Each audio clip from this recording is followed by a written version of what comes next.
نرم افزار میزان با محاسبه دقیق حقوق و دستمزد و ارائه بانک اطلاعاتی جامعی از مشخصات و سوابق هر یک از کارکنان گامی در راستای بهبود امور مدیریتی برداشته است.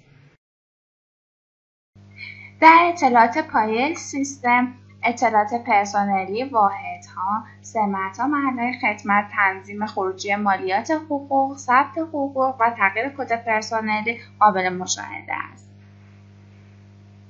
در اطلاعات ماهانه پرسنلی، ثبت وام، پرداخت مساعده، ثبت کسورات و ثبت اضافات را می‌توان مشاهده بفرمایید.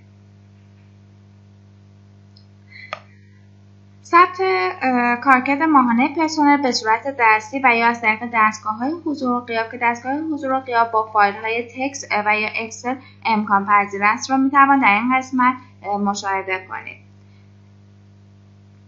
در گزارشات چاپ فیش حقوقی با انتخاب موارد دلخواه و یا تغییر عنوان هر یک از آیتم‌ها امکان چاپ فیش حقوقی تمام پرسنل و یا چاپ تفکیکی برای هر یک از قسمت‌ها و یا از یک کد پرسنلی تا کد پرسنلی دیگر امکان پذیر است.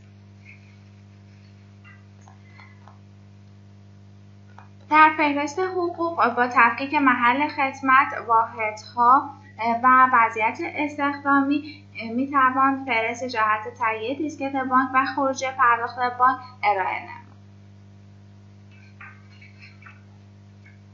در گزارش فهرست بیمه امکان تهیه خروجی دستی، اینترنتی و چاپ فهرست بیمه با انتخاب محل‌های خدمت متفاوت به صورت جداگانه و مطابق با فرمت سازمان تامین اجتماعی با شمار پیمان‌های متفاوت ارائه می‌گردد.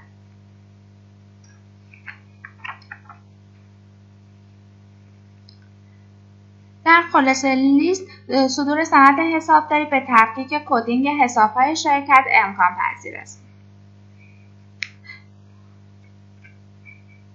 در گزارش فهرست اقساط می‌توان مبلغ اقساط و مانده وام کارکنان را مشاهده بفرمایید. در فهرست تجمع حقوق ماهانه هر شخص مطابق استاندارد موجود می‌باشد. در گزارشات فهرست عیدی و فهرست سنوات، عیدی و سنوات پرسنل محاسبه می‌شود. امکان درج مالیات عیدی و سنوات برای پرسنل انتخاب شده در ماه‌های دلخواه جهت تهیه خروجی مالیات میسر میباشد.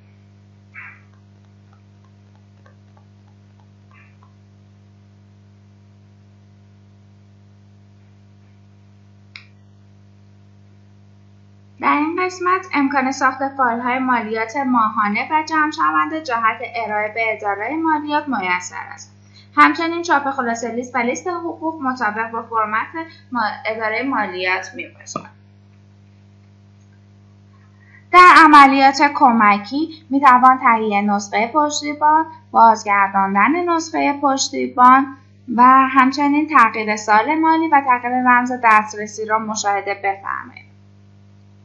در قسمت مدیریت اطلاعات پایه امکان ثبت متغیرهای حقوقی میزان نرخ اضافه کار و عیدی و پاداش و مشمولین بیمه و مالیات و طرح طبقه بندی مشاغل در نظر گرفته شده است.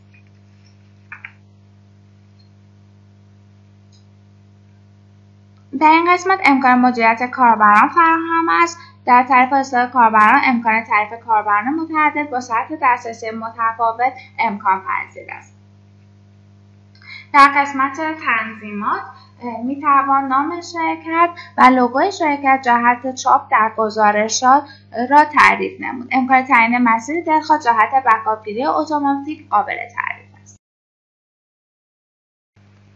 نرم افزار حقوق دستمزد میزان با استفاده از جدیدترین تکنولوژی برنامه‌نویسی و تحت نظر کارشناسان مالی تهیه شده است. دارای 1 سال پشتیبانی رایگان که شامل نصب و آموزش و به‌روزرسانی میباشد. با امید آنکه بتوانیم تمام نیازهای شما را در جهت استفاده از نرم افزار حقوق دستمزد میزان برآورده نماییم.